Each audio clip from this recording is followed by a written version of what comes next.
Welcome back to Last Life Ever. My name is Jeffrey Holst, and that... I'm Jillian Sidoti.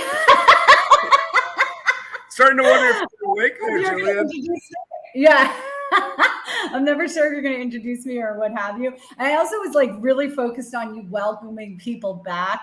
This is the beginning of the show, so I'm not sure where we're welcoming them back from last episode. I'm welcoming you back from last episode. They watched all of our episodes up until this point. Nobody would ever come.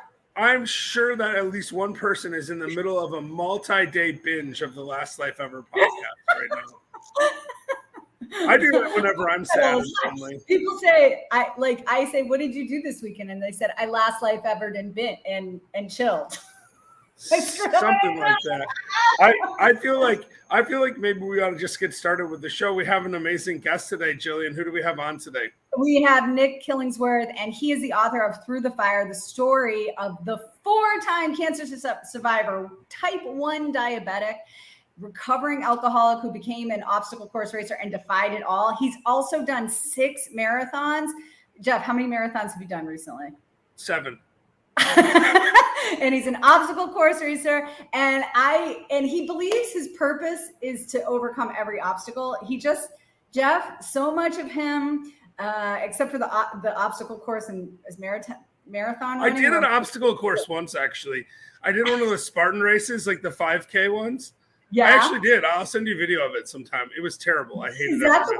Is that the one where they shock you? No, you had to climb over things and under razor wire and like jump into pools of mud and stuff like that. Well, let's bring Nick on because I have some comments on the obstacle course thing. But before we do that, let's go ahead and play the intro. How's that sound? Sounds good too. Help me, my brother, can you lend me a hand as I walk through this land of confusion? If we give to each other, then there's nothing to take. Let's live life for the moment before it slips away.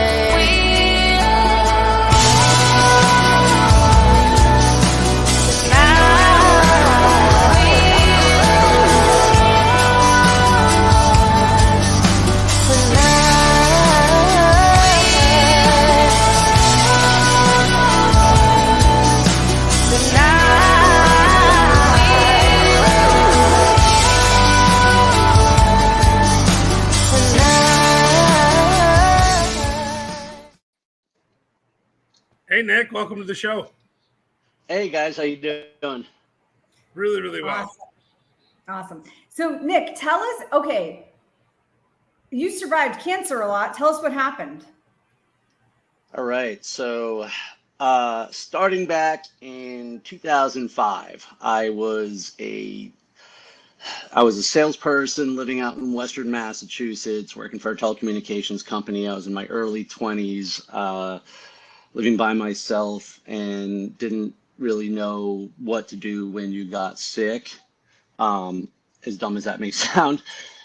So I had just moved to a different apartment. I was living in a small place called Milford, Massachusetts. It was January, it was wintertime, and the apartment I was living in was probably 400 or 500 years old and hadn't been renovated since. So the reason I tell you that is I started waking up in the mornings with like a kind of a dark substance on the back of my tongue, like really like awful dry mouth every day. And I assumed it was because of the, fact that it was 4 degrees outside. It was an old heating system, an old building. It was just something I was sort of used to. And, but I was really lethargic, really run down. And I was like 23 or 24 years old, not the sort of energy you're supposed to have at that age. So I started seeing a doctor. I started seeing several doctors because after maybe about a few weeks of that substance on my tongue, I finally decided that it was blood, and I didn't know why. So, I saw the gastroenterologist guy. We looked down, did the I'm sorry, what's the one with the camera down the throat? Some kind of scope, anyway. Yes, we did. That's awful. we we looked there. We saw a proctologist. We did another uncomfortable situation with a camera. Oh. You're like, what? We got to go the other way to see your throat? I don't know. That doesn't make sense. Like, we were looking every which way to try to determine where the blood was coming from. And then finally I saw an endocrinologist who I had never seen in my life. I didn't even know what it was. And this guy, he's just sort of feeling around my throat. And the way he paused, so you got to understand, I was a private investigator for 20 years. I am just now in my life trying to pretend to learn how to trust people. And I'm a little more intuitive than the average Jedi. So I notice little things and I read into them a lot. And when this guy paused and stopped, I knew right then and there that I had cancer. I don't know why. Wow. He's not a cancer doctor. You know, I had no idea. We were looking for cancer. I knew almost nothing about it except what everybody else knows: cancer, chemo, death. That's sort of like the running theme, you know, until you get experience with it. And, you know, he felt something that didn't belong. And then we ordered a biopsy, which I don't care what they tell you, a biopsy of the neck is one of the most horrible experiences I think you can go through. It's just like you're getting stabbed over and over again. It's like that scene at a casino. And so it later came back and it confirmed that it was cancer. It was papillary carcinoma, which is thyroid cancer. I guess as far as cancers go, this is sort of one of the ones that you want. It's not incredibly invasive. The course of action for it doesn't involve chemo. The prognosis is very good. But they did have to cut my throat open and take the thyroid out. And then after that, you do a course of radioactive iodine, which is literally you show up to the nuclear medicine doctor. They put 2 pills in a cup. You take the pills and go home. You just can't go outside or be around other people for the next couple of days because you're actually radioactive, as it's supposed to obliterate everything else. So beyond that, you don't have a thyroid anymore. And so therefore there's nothing to regulate your metabolism, your endocrine system, and well, pretty much everything.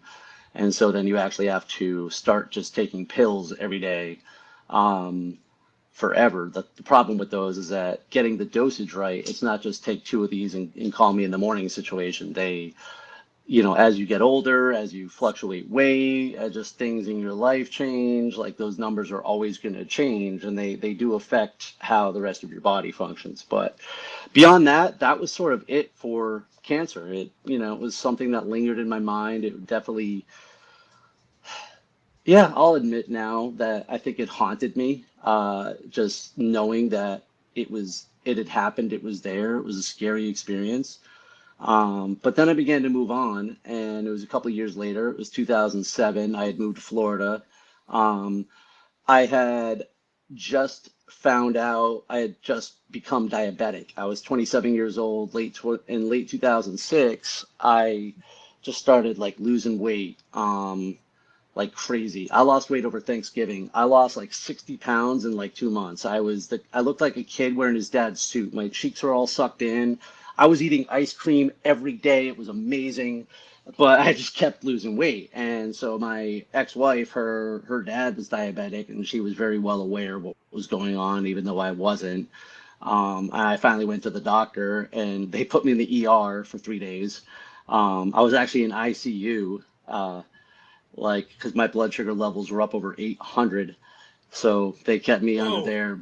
Yeah, it was brutal, except I felt fine. Like I'm walking around bitching about the food, and like there's a stab victim next to me. It was just sort of a weird experience. But I tell you that because I got a new endocrinologist because of that.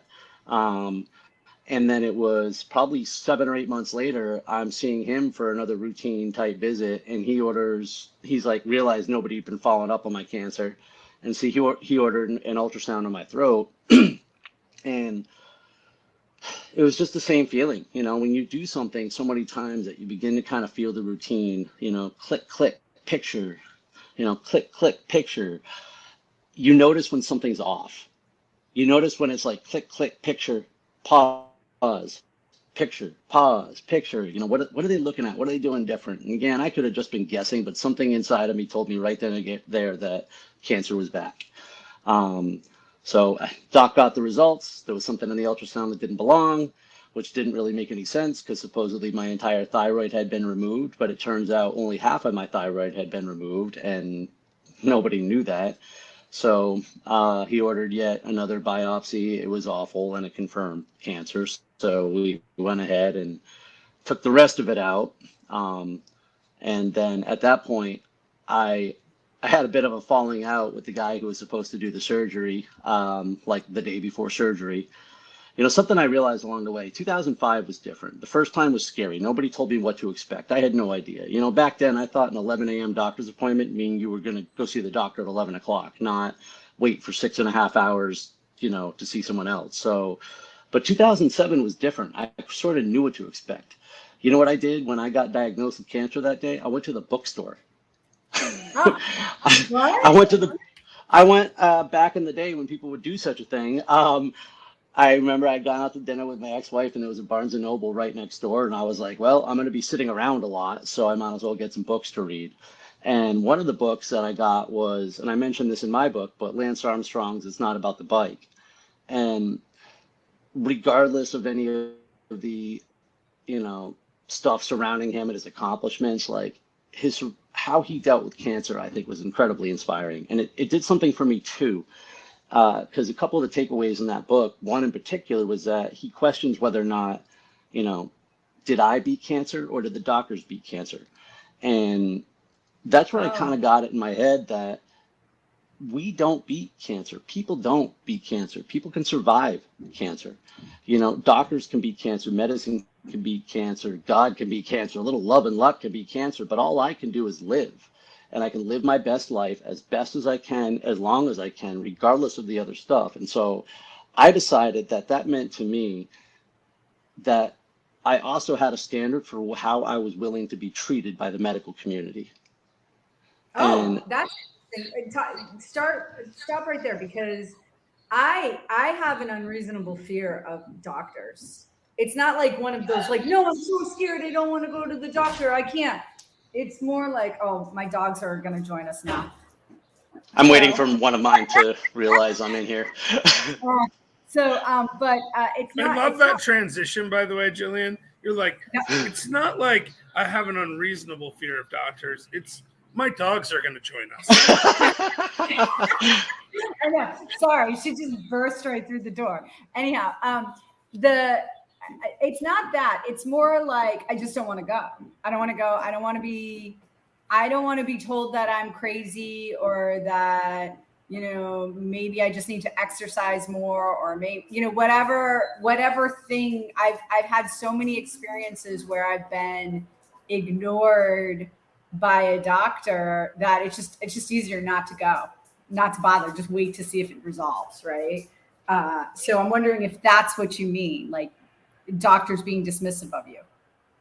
100%. That, and the fact that, I mean, honestly, and yeah, I don't pull punches when it comes to this. Doctors stop learning the moment they graduated medical school. And by the way, the things I'm about to say about doctors are not entirely their fault, because I 100%, I don't fear doctors and I don't fear cancer. I fear the health insurance company, because that's who's going to kill me. Those thieving, degenerate scumbags who let people who didn't graduate high school out of the Midwest make my life and death medical decisions will be the reason that I die young. It's the reason that so many people have to suffer. And that said, doctors have to live in the rules created by them. So it's almost hard to blame them for the fact that I think many of them gave up. But I mean, I literally, seeing an endocrinologist, because dealing with diabetes and being an endurance athlete has been a constant struggle. And the amount of times that I do sort of give up, but I went to a different endocrinologist about 2 years ago, and I told the guy, like, you got to keep in mind, I live in Florida, all right? This is God's waiting room. So I had to yell at this guy, and I was like, you need to stop comparing me to the people in your waiting room. Like, there's something wrong. Like, I need someone to work with me on this. And literally telling this guy that I'm a type 1 diabetic endurance athlete, and I need just someone to help me how to better understand how to manage my blood sugars with that. And he literally told me he couldn't help me, and he doesn't know anyone else who could. This is a doctor. So that's my level of respect for them. And, going back to 2007, that was when I decided that, you know what, like I remember when you're a kid, you thought, you know, oh, what a noble, like they were gods, they were celebrities to you, you know, growing up to be a doctor was like this mythical thing and they were magical people. And you realize it's just part of it's part of a system that doesn't care about patient. We're the customer. That's it. So And I want to challenge you for a second because I have a different relationship with the medical profession. I love my doctors. I have 3 doctors that I see regularly, right? And I feel like they all care deeply about me. And I feel like I'd be dead if it wasn't for their intervention, right? So I had leukemia in 2008, chronic myeloid leukemia, and I've been treated. Granted, I will argue that there is a possibility that the pharmaceutical companies are creating long-term expensive solutions that make them rich. Not arguing that, right? Like I have to take a very expensive chemotherapy drug daily as a result of that.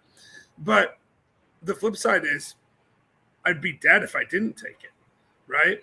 And my doctors seem to care about me. And when I ask them questions, they take the time to answer them. So is it possible maybe you just need to find the right doctors? so I think you make an interesting point, because I met a doctor, a general practitioner last year, and I know we're jumping all over the place, but a year ago I actually fractured the cartilage of my rib during an obstacle course race, and which I finished. That's another story, but This sounds I painful, went. by the way. It was the most painful thing I've ever gone through in my life. So you're gonna edit this, so cool. When I race Spartan races, I typically race shirtless, and I take a Sharpie and I write "fuck cancer" across my chest. And I had on this particular day in Ohio last year, and it was like mile 3, and I was doing this obstacle where you got to climb a rope to get up over this wall, and I'm twisting my body, and all of a sudden something popped. And I mean, it was like blinding, excruciating pain. And I just start taking the penalty loop. Like my eyes are closed. I'm literally just like gritting it out. I had "fuck cancer" written on my chest. You just can't start quitting things when you do that. And so it took me about 3 hours to complete that 8-mile race, which, by the way, the day before, I did my 14-mile race in 3 hours. So you could see that the time difference. So when I got back, I went to the ER and they took an x-ray and nothing was broken. They threw pain pills at me and sent me on my way, whatever, that's fine. Like it's the ER, what are they gonna do, right? But I know that something is wrong. It's not a broken rib, but like there was a big, like, this bulge on top of my rib. It was, again, I was in excruciating pain.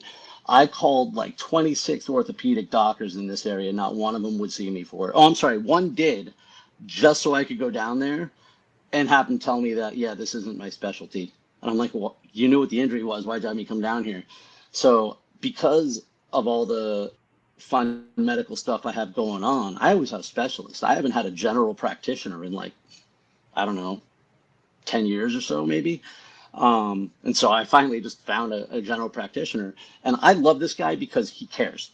He openly will tell me that he has no earthly idea what's going on here, but let's try to find out. And, you know, so I do know what that's like for sure. And, you know, the guy who was my original diabetes doctor for a very long time, like I felt we had a relationship where, again, he did care about me. You know, he would ask about my work and talk about his kids. But at the same time, there was a point where that guy switched. And again, I think sometimes they're subject to a system. Sometimes, you know, sometimes they're probably just over it. I don't know. But like there comes a point where the patient, where I can't live my best life if I'm standing in line because like begging to the insurance company or the doctor for me not to die. And Right. I think a lot of that has to, you know, we have to be responsible for managing our own care. So, you know, the number of endocrinologists that I've had to try to go through, again, to find someone who would actually care, I've gone through like 6 or 7 so far. And by the way, even if they care, all that means is what? They spend spend 3 minutes with me instead of two. You know, the guy that I'm seeing now, he literally pulled one of those server things. You know, they're walking by your table. Hey, everything okay over there? Great. And they keep walking. Oh my Like, God. that was our meeting. He literally stands up, asks me a question. He's like, and I start to ask him a question. He leaves the room. I'm talking. He leaves the room. I'm in mid-sentence. But I don't care because I realize my relationship with my endocrinologist is this. I need them to approve medications, and that's it.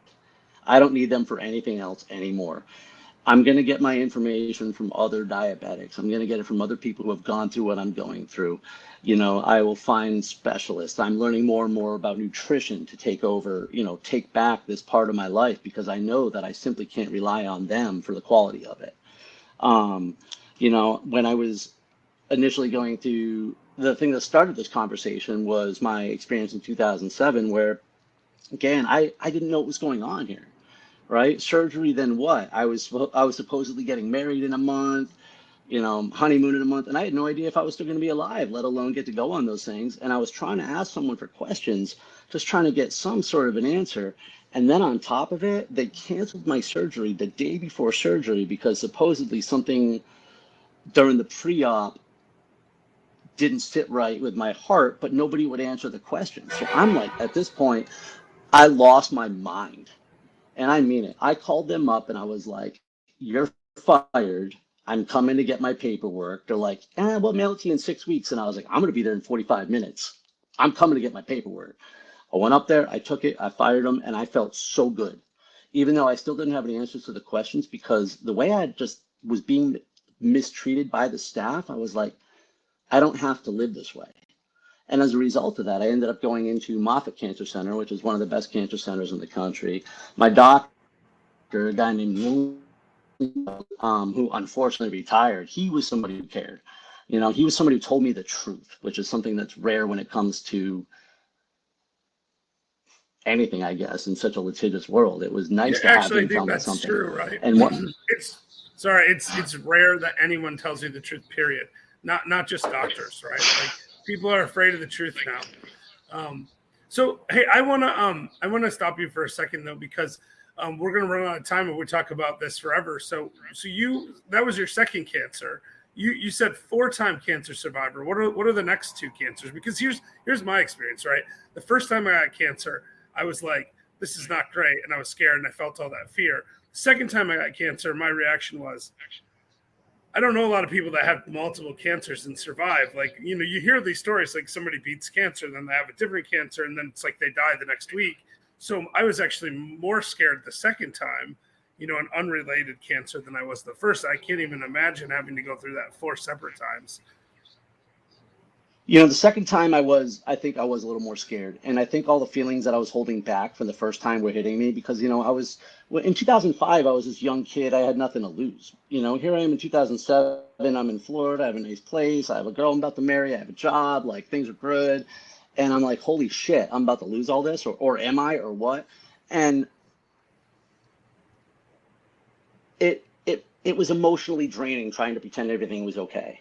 You know, but at the same time, I didn't realize these feelings until I wrote my book because I had to be honest with myself when I was writing it. And so I shelved that for 15 years then. But so we fast forward to 2013, I've had 6 years of good care going to Moffitt, regular routines. And despite the fact that I 100% do not have a thyroid now, where we were certain on that one, 2013 was a recurrence of thyroid cancer. Now, you got to understand, my story is always going to be a mixed bag, all right? There's 4 things going on at once. I was well into the throes of my drinking in 2013. As a matter of fact, when I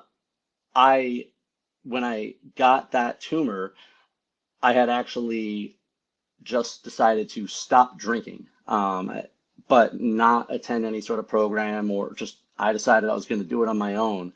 And so for about 4 months, I was just white knuckling, not drinking. And then I get this cancer diagnosis, only this time the tumor is very small. It's sitting directly on the vocal cords. It's borderline inoperable without further risk. And so, and it's still there, by the way. Like, it's now 10 years, that tumor's just sitting on my neck. And to be told by the doctor that they couldn't do surgery, they talked about a couple different options, all of them were bad. I wasn't scared. That was my excuse to just drink. And that's what I needed at the time because that's who I was at the time. So for me, it was just great. Who's going to give me a hard time now? I have inoperable cancer. Let's get after it. And so here's the weird thing. I often tell people that cancer saved my life because I sort of needed that last month or two of drinking to hit the bottom I was going to hit in order to get sober.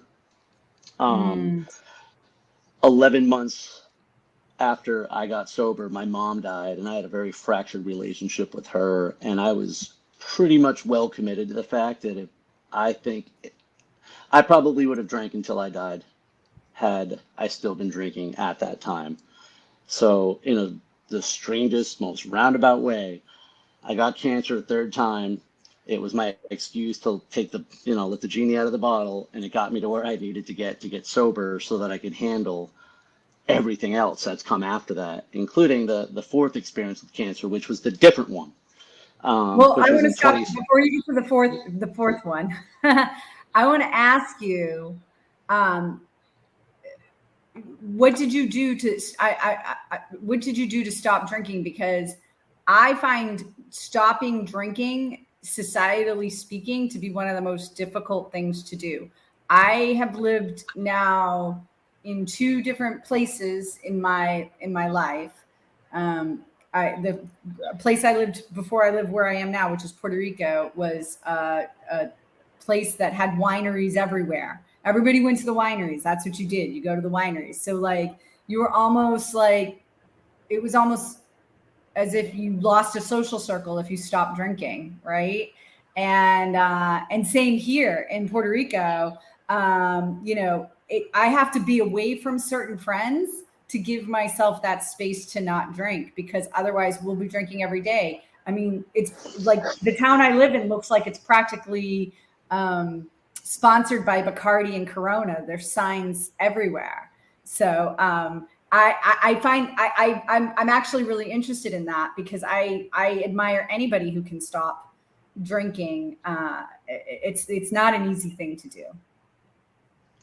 So I am gonna be very clear that I'm only speaking for myself on this one, in my experience, because how people get to where they are is different. And I knew I was an alcoholic.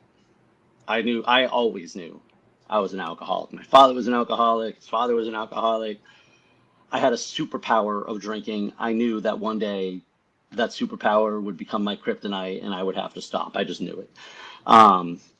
So the first time when I tried to just stop on my own for a few months, well, I just tempted fate. I did everything wrong. I mean, I literally went to happy hour every night. I mean, I did what I could to just sort of stare it down, and it was just stupid. So when I was ready is, July 14th, 2014, I walked into the doors of AA and I never walked back. So again, speaking for me, getting into the program was the only way to do it. If someone has a problem, this problem, you can't fix it on your own. It's not, you might have even created it on your own. You can't fix a problem with the same line of thinking that got you there. And a lot of people will have to change their sites, their scenes, where they go, what they do. Some people can't walk down the beer aisle in the grocery store, etc. Some of that comes back with more time, as you get comfortable sort of reacclimating. I can go anywhere, do anything. I go to Vegas, I haven't been in a while, but, I've been several times after I got sober. I have no problem in drinking situations and being around it because I don't have that obsession to drink. That said, I used to think that everybody drank in Tampa and I was going to be the only one who didn't.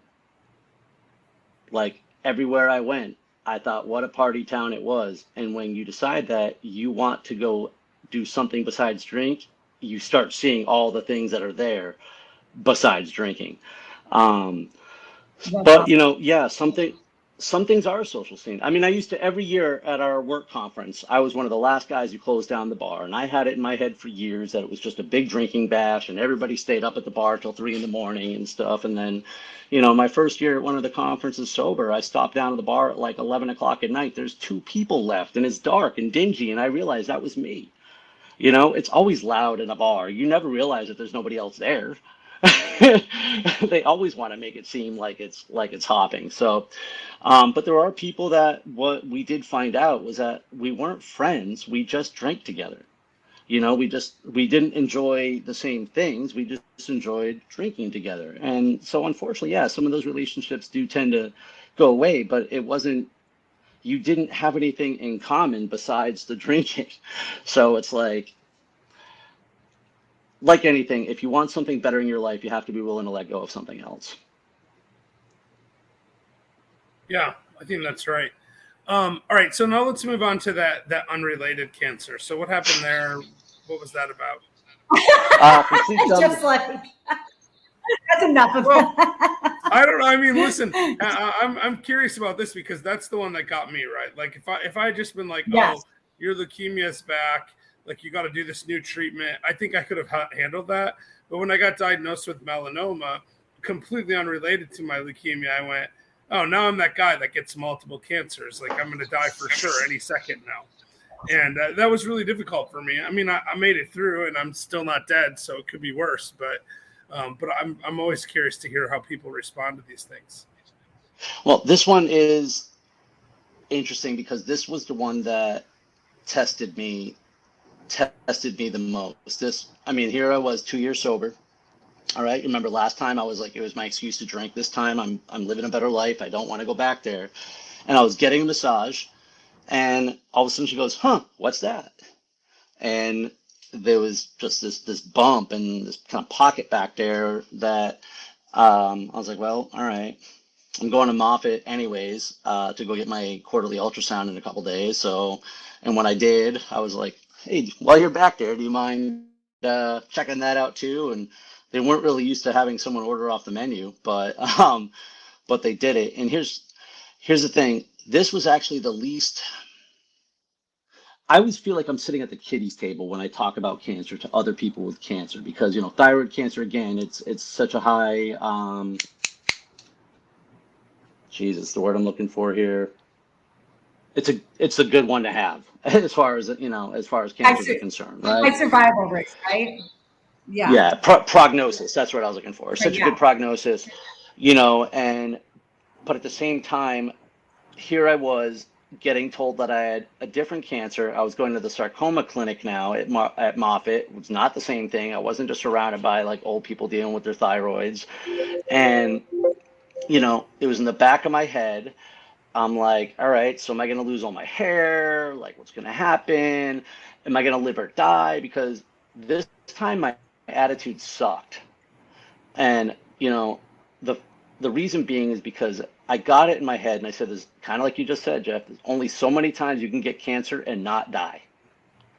And I'm like, and I think because I didn't want to show anyone how I felt about it, I think it made it so much worse because I had to internalize the whole thing.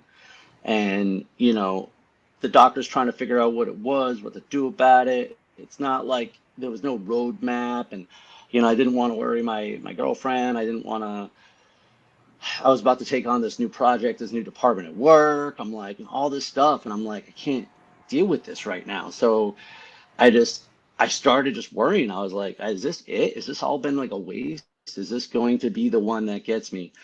And it turned out to be the simplest of all. I mean, there was surgery. I shaved my head because Molan Labe, I said, hey, if it was going to come off one way or another, it's coming off by my hands. So I actually shaved my head. There's a little scar in the back there. And it was like, it was weird because this is why I say it was like the baby one. It was like a fatty pocket. There was like residual cancer cells, but nothing active. So I have a feeling if we had just left it be, it would have ended up being nothing. But like, again, this was the one that had me the most twisted. And I remember getting that all clear when finally, because I never had an all clear, like through all three experiences, they never said you don't have cancer anymore. That's another thing that, and I know you understand this. Once you have cancer, you always have cancer. You're never not concerned about getting cancer. It's like once cancer is part of your life, it's always part of your life. You can ignore it. I mean, I forget about the tumor in my neck all the time because I'm just out living. I'm not trying to worry, but it's not like it doesn't occur to me that it still exists. But the irony is that I didn't realize it, but it highlighted something for me because about a month after survived that got through that whole cancer episode is when my boss walked into my office on a Friday afternoon and suggested that we do a Spartan race together. And it was something I had never heard of, never thought about, and it was something I wasn't interested at, but I hadn't realized just how uncomfortable and empty. Why would your boss think you'd be, if you've never done it before, you're not like really athletic, you have all this cancer, you're recently, sobered up. Why would your boss think this would be like something you'd want to do, or this is a good idea, or why would they even suggest it to you?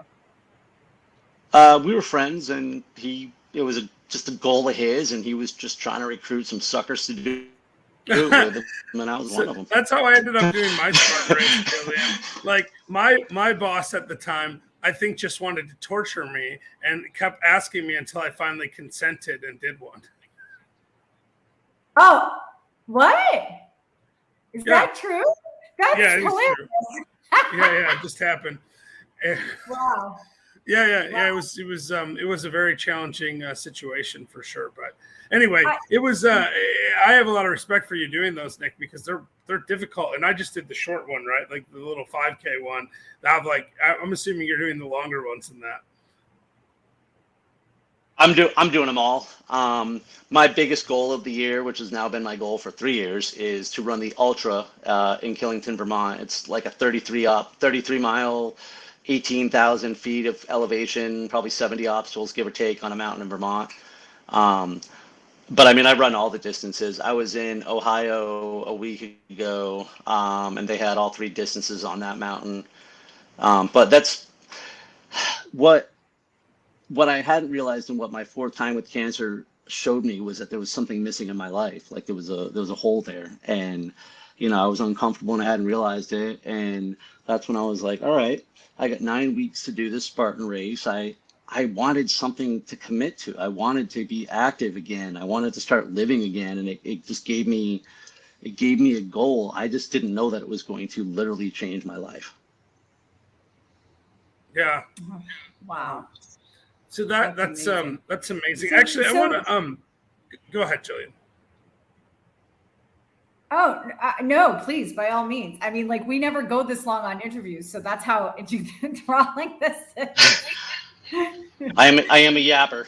You could go down 6 or 7 different rabbit holes with me. So I know. Like, I feel like we didn't even get to the nuts and potatoes. Yeah, so I want to talk for just a moment about your book, because we didn't really talk about that too much. So your book is about this story, right? I mean, it's it's called Through Fire, and so you said something really interesting earlier in the interview. You said that you didn't really realize the emotional impact of what you were dealing with until you wrote about it, and I feel that too, right? When I wrote my book, it's about my journey, so there's a lot of parallel there. It brought up a lot of emotions, and I felt like writing was like therapy. Like, if no one else read my book except for me, it would have been worth writing my book, because I felt like it literally changed my perspective on my entire life. Mm-hmm. And I think I'm a much better person for having done it. And I think it's the kind of thing that people should do and go through. So in your case, is that how it felt for you? That like you were like teaching yourself about yourself?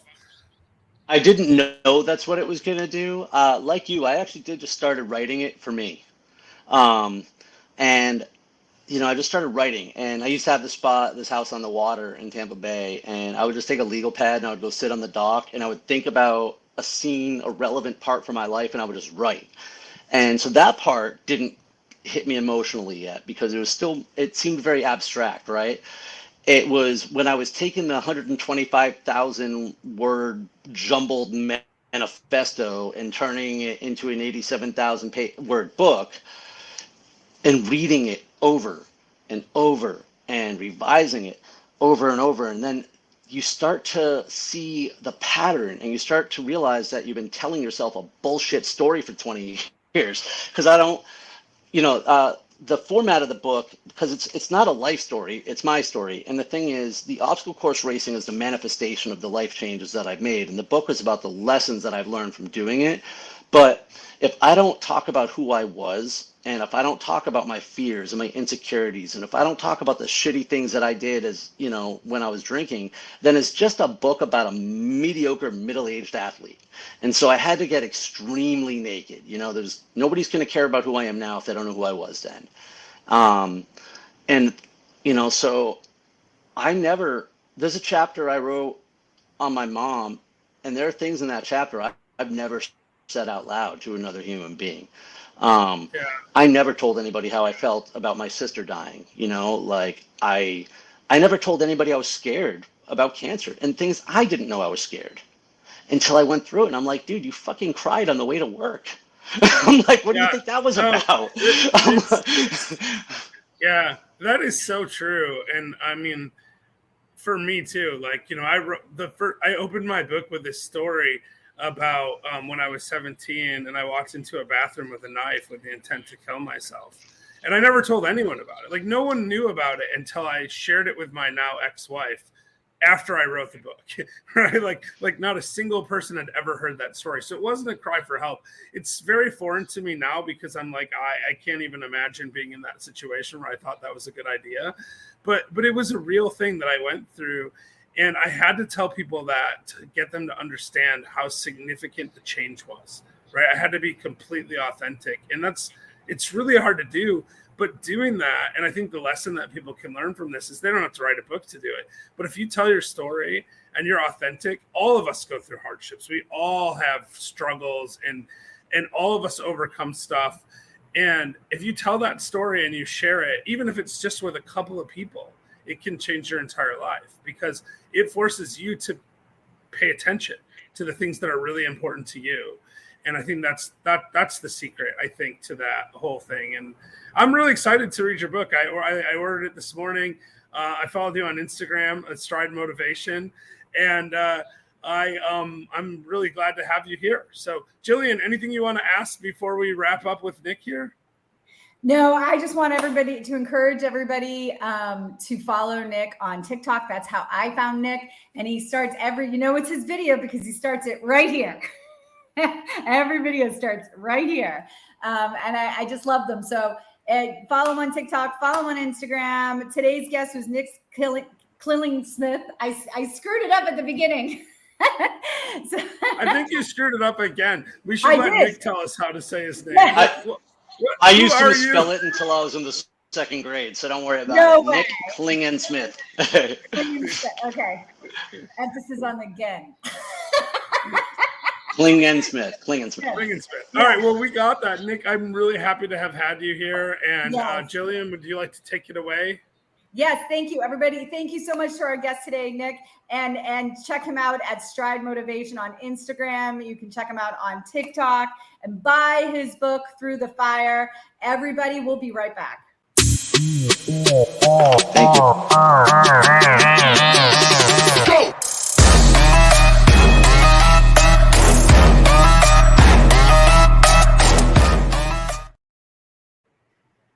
Jillian. Word to your mother. I always like that music, the little rap music. It's pretty good. So. That's why I say word to your mother. Yeah, I know. I appreciate that. And hey, so that was a great guest. Thank you for finding him for us. I booked him just for you, Jeffrey. There's a ton of similarities in our life story, and I really like that guy. Although I will admit this, I think my Kilimanjaro is the extent of my physical activity. I don't plan on doing any more of those obstacle course races. I thought about it once. I will say this though, so I did do this one, and I think I finished after everyone, they break your scores down by your like age group, and I was the second to last person in my age group to finish, and I felt pretty good about that for a minute until I realized that the one person that finished behind me was actually severely disabled. Like I mean, they were like in a wheelchair kind of situation, and I was like, wow, I am really bad at this racing thing. But I will say this: it's like climbing Kilimanjaro. You know, I got to the end and I finished, and that was my goal from the beginning. It wasn't I wanted to set a record. I didn't have an intent to do it. I went through my obstacles. I got to the end and I finished. You did, and I think that's amazing. And I love the fact that you did Kilimanjaro. I remember when you did Kilimanjaro. I know, and I wouldn't have made it if it wasn't for you. I know that sounds crazy, but like you kept saying, well, like if you're gonna do this, you need to tell people in the Last Life Ever Facebook group and all this. So I told all these people in the Facebook group I was gonna do it, and then I was like, man, now all these people are following along in my journey. I've got to just do this. I have to keep going. And it was really you and Robert Helms actually that made it. So Robert, if you're watching, thank you for that. I don't know if you know this or not, Jillian, but Robert Helms climbed Kilimanjaro also, right? And I just kept looking at that guy and I thought, man, if that guy can do it, I sure as hell can do this. Oh my God, if that guy can do it, you can do it. Yeah. So I got to the top of the crater rim and I sat down on this rock and I thought, I'm going to stop. This is just way too hard. So like when you climb Kilimanjaro, the crater rim is like about 19,000 feet, but then you have to walk 3/4 of a mile and up 300 feet to get to the actual summit. And holy cow, like that's you're in the snow and you're already at 19,000 feet. So like every step is tedious and it's cold and you just want to go down the mountain. And I literally sat on this rock and I thought, no one will ever know the difference. Like I'm at Stella Point. Like a lot of people get their picture taken here because it's like one of the fall summits and like they just call it good. And I literally stood up, and I'm going to say this out loud one time and one time only, but only because of Nick cussing on our show. I literally said this. I said, fuck you, Robert Helms. And I stood up and I walked to the surface. And then I tried to call you from the summit, but I didn't have cell service. So that is so great. That is so awesome. Well, everybody, thank you so much for joining us today. I'm Jillian Sidoti. That man, wherever he is Jeffrey Holst. And this has been the Last Life Forever podcast. And we want to remember to live the best version of your lives.